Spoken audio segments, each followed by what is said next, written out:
Bonjour à tous et bienvenue sur le plateau de l'émission de voyance.com. Alors rassurez-vous, c'est tout à fait normal, effectivement, nous avons quelques minutes de retard sur l'horaire habituel, c'est pour ça que vous aviez toujours un écran noir, bien que vous fassiez la touche F5.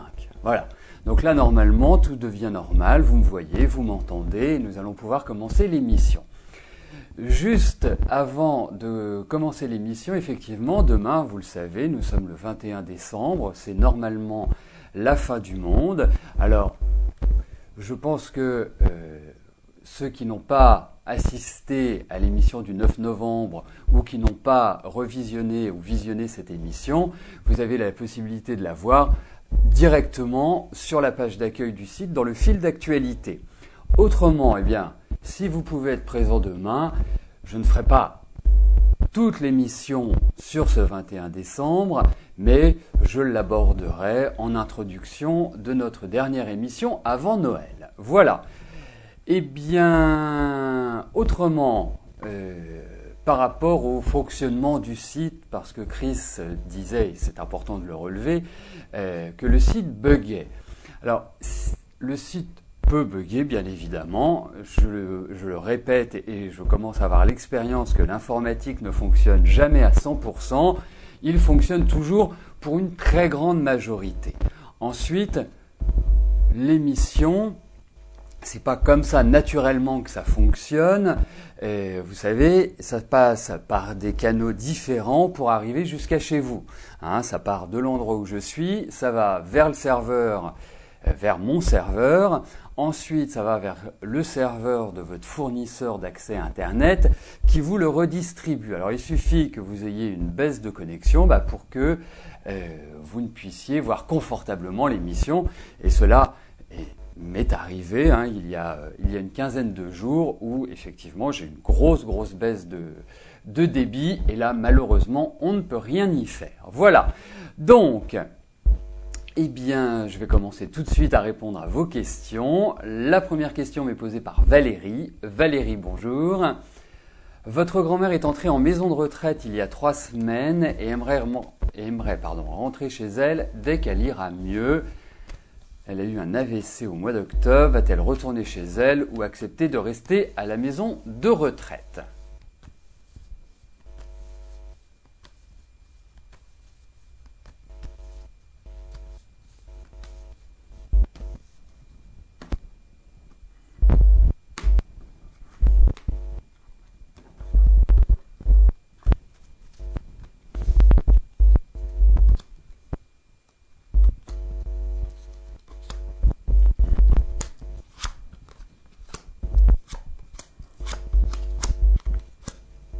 Écoutez, moi je la trouve solide, votre grand-mère, malgré son AVC, malgré son âge.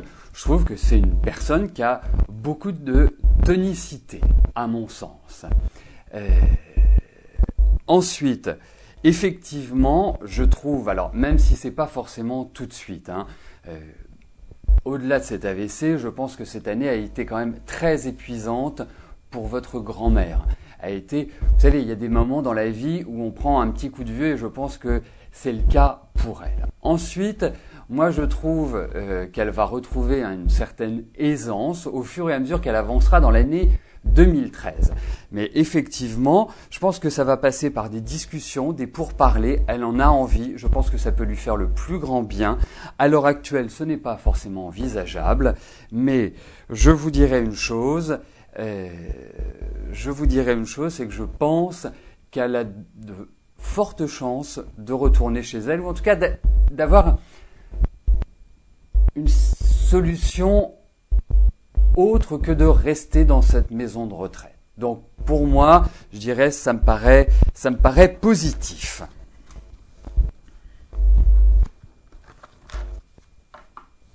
Alors, il semblerait que le micro touche ma chemise, ce qui fait grésiller un petit peu. Donc là, normalement, ça ne devrait plus être le cas. Je vais en profiter pour valider les questions qui sont arrivées et ensuite, je passerai à la question de Catherine.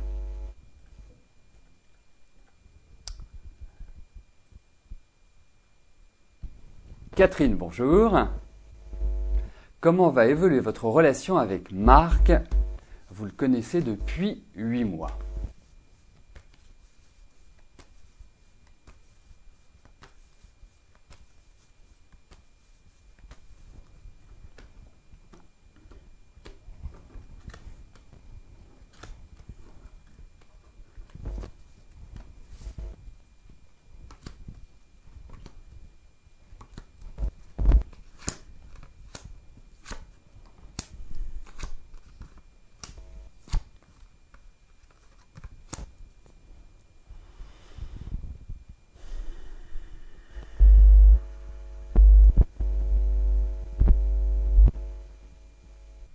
Alors,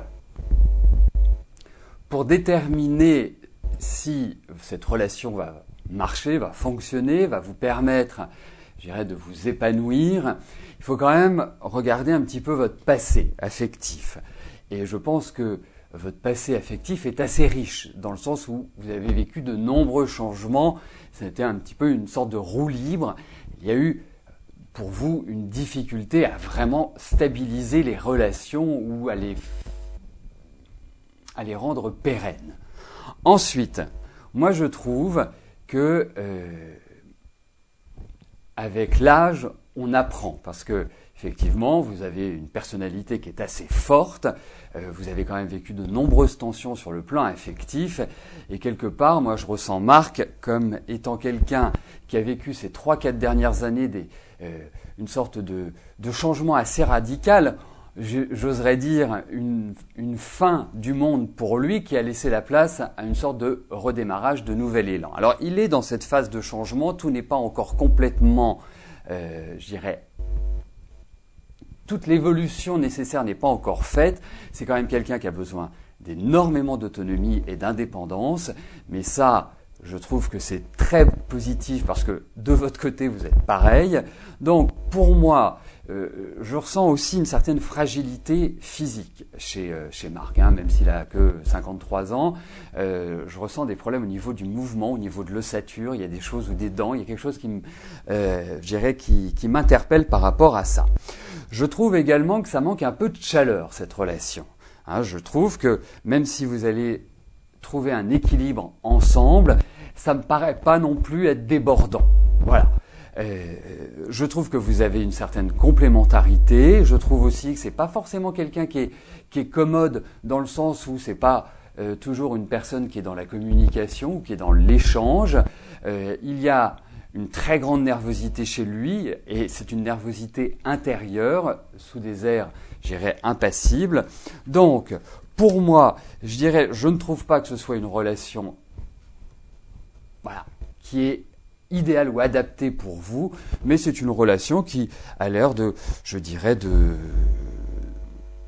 se poursuivre, mais sans étincelle. C'est pas, je ne trouve pas que ce soit vraiment un aboutissement très fort.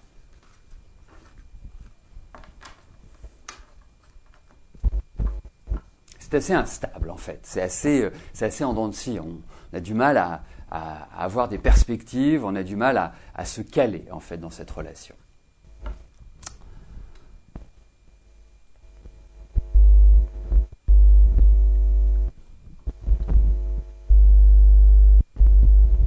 Tatiana, bonjour. Votre relation avec Denis est rompue depuis mars. Quand va-t-il revenir vers vous?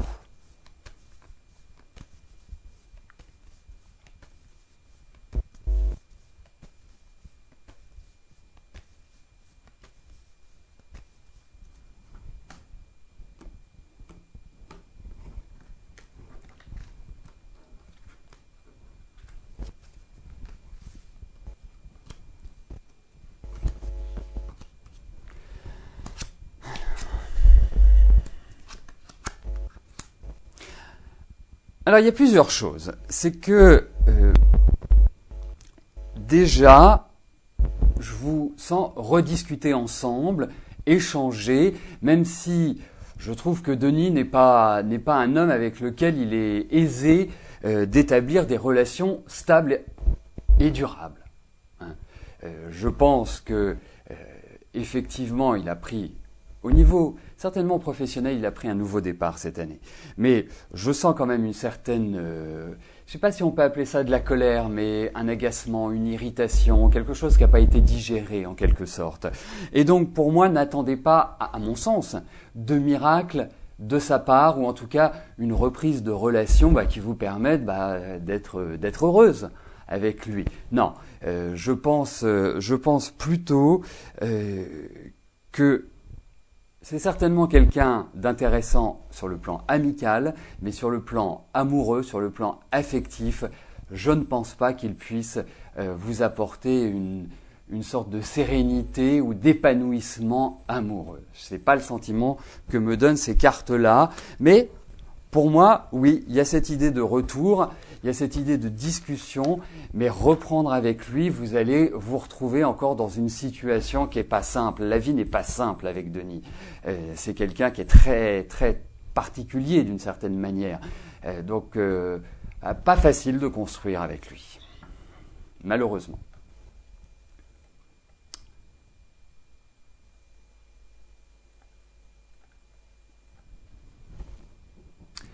Mathilde, bonjour. Noël arrive, je vous le confirme.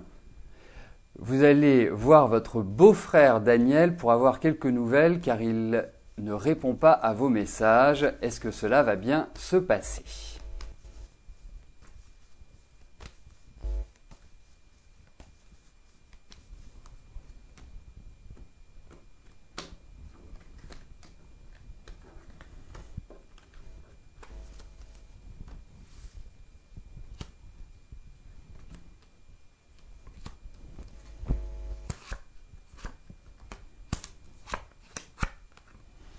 Écoutez, oui, ça va globalement bien se passer. C'est quand même quelqu'un qui campe un peu sur ses positions, donc c'est pas quelqu'un qui est, on va dire, qui est influençable. Et puis c'est une personne, je dirais, qui depuis quelques mois vit certains troubles dans sa vie, dans son état d'esprit également. Donc non. Pas une, je dirais, une dynamique extrêmement positive à l'heure actuelle. Et je pense qu'il se renferme un petit peu sur lui-même. Ensuite, par rapport à votre question qui est est-ce que ça va bien se passer ? Oui, ça va bien se passer. Il n'y a pas de choses, je dirais, catastrophiques, dramatiques, violentes, mais il restera malgré tout une certaine crispation et peut-être une certaine déception. Mais il faut l'aborder, je dirais, avec pas mal de diplomatie, avec une certaine empathie également, pour l'amener à une décision ou l'amener à une route que vous souhaitez qu'il emprunte.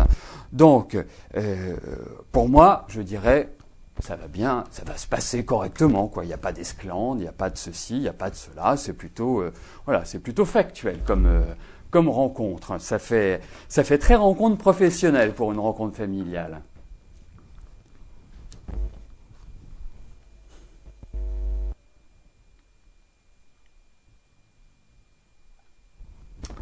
Chantal, bonjour. Alors, votre neveu Damien ne travaille pas à l'école, il n'y a que le sport, la boxe qui l'intéresse, sa mère est inquiète et ne sait pas quoi faire. Quelle orientation lui choisir scolairement car cette année, c'est une année de choix.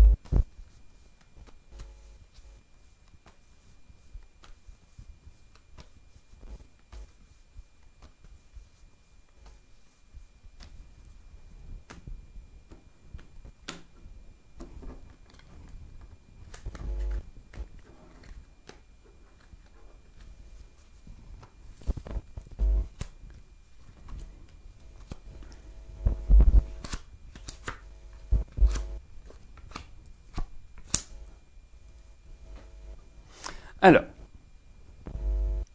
à travers ce tirage, nous allons avoir une première approche sur Damien. Damien est un garçon qui est, on va dire, dans l'action. Ça correspond très bien avec sa passion qui est la boxe, avec le sport qui le passionne. Mais il a un côté très rebelle. Il a un côté où un peu cassant, il est très indépendant, il aime sa liberté et ne se sent pas forcément bien dans le milieu familial à l'heure actuelle.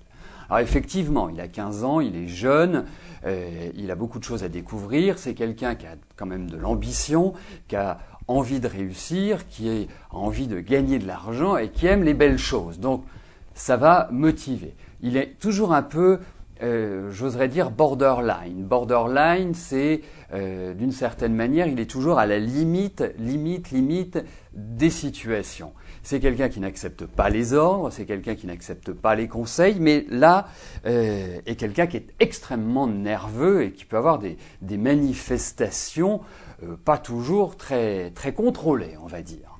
Donc, pour moi,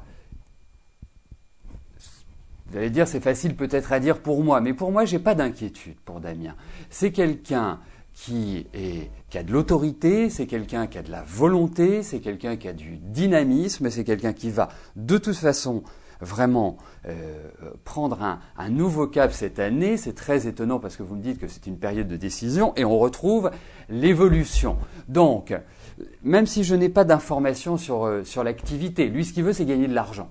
Voilà, hein, ça se résume en fait à ça. Donc, pour moi, vous pouvez rassurer sa maman, hein, que l'année prochaine, effectivement, Damien est quelqu'un qui a besoin de concret. C'est pas quelqu'un qui est fait pour les études classiques, pour passer le bac, pour faire ceci. Non, il a besoin de pouvoir appliquer ce qu'il apprend.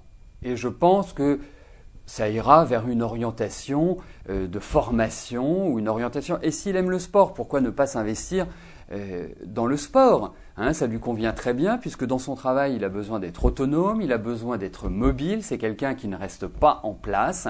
Donc, pour moi, c'est ce type d'activité qu'il faut trouver pour Damien. Et vous allez trouver, c'est un garçon qui a besoin de découvrir, c'est un garçon qui a besoin de se battre. Eh bien, il faut, lui faire confiance, même si c'est un garçon qui est très difficile à manager.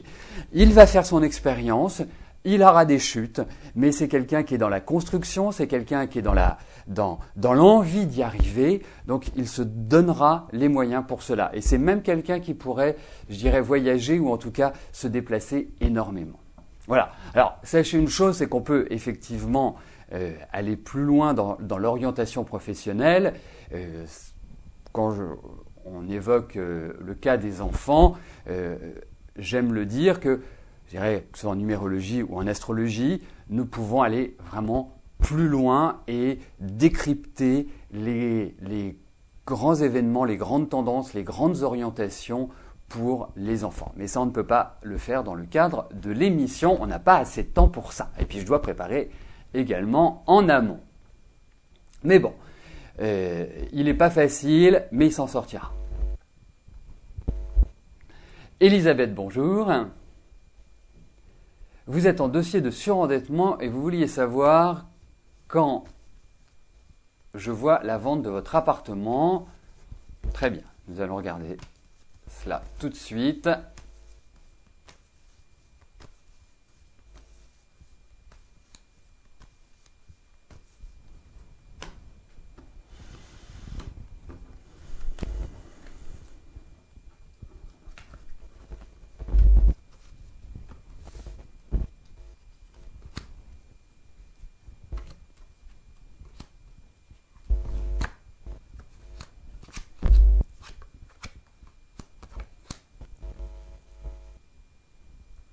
Écoutez, vous allez vous en sortir.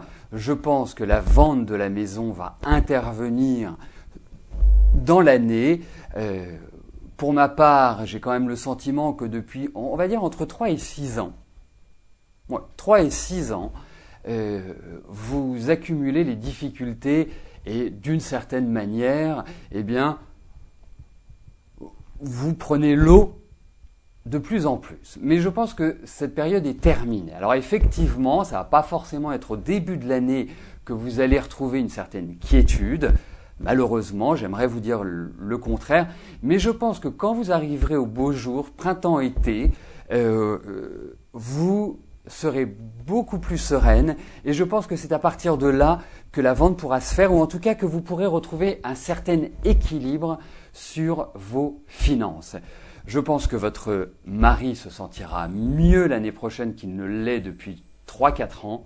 Je pense également que vous aurez beaucoup plus la possibilité de prendre votre vie en main. C'est vraiment Sergio qui doit mener la danse à l'heure actuelle. Vous, je vous sens un peu nerveuse, un peu fatiguée, un peu stressée, un peu angoissée et pas forcément dans la mesure de prendre justement les décisions qui s'imposent. Mais en tout cas, ça va pas être simple, mais vous allez revivre, vous allez retrouver un équilibre et donc si cet équilibre passe par la vente de votre appartement, eh bien oui, ça se fera. Mais je pense que c'est plutôt sur la deuxième partie de l'année que la légèreté arrivera.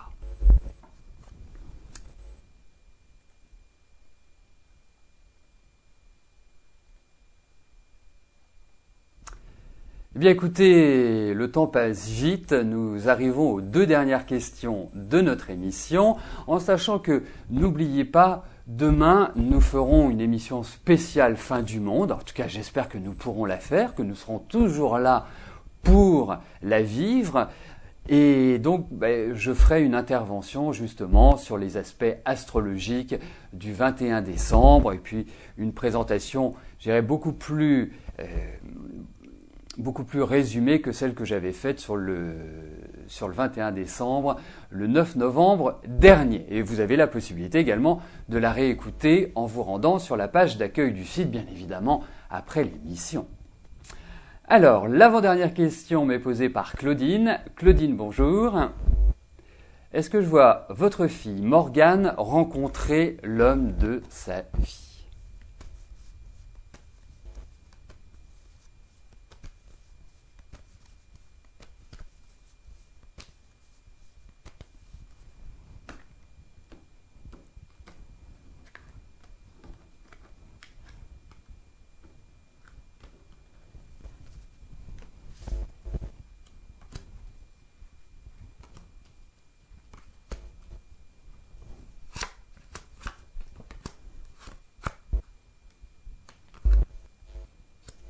Alors, je trouve que cette année, pour Morgane, n'a pas été une année facile sur le plan affectif. Et au-delà du plan affectif, je pense que ça a été complexe sur tous les plans de la vie. Bon, ça lui a permis peut-être de gagner en maturité, de peut-être jalonner sa vie de manière différente. Et pour moi, j'ai quand même le sentiment que malgré l'exigence de votre fille, parce que c'est une jeune femme, bon une femme, 30 ans c'est une femme, qui a beaucoup d'exigences, qui est d'une extrême sensibilité, qui a des principes, qui a des règles de fonctionnement qui ne sont pas toujours compatibles et faciles à gérer. En plus, elle a un côté aussi, elle aura ce côté très maternel, elle aura ce côté avoir besoin de l'autre. Donc, dites-vous que dans les 2 années qui arrivent, votre fille va s'installer différemment sur le plan affectif et rencontrer son prince charmant. Voilà. Donc, ça va venir tranquillement, mais pour moi, les 2 années qui arrivent sont cruciales et vont vraiment lui permettre d'être un peu plus heureuse sur ce plan-là qu'elle ne l'est, par exemple, cette année qui n'a pas été sensationnelle. Alors, la dernière question m'est posée par Francesca. Francesca, bonjour. Devez-vous espérer une union future pour Christophe ou passer à autre chose ?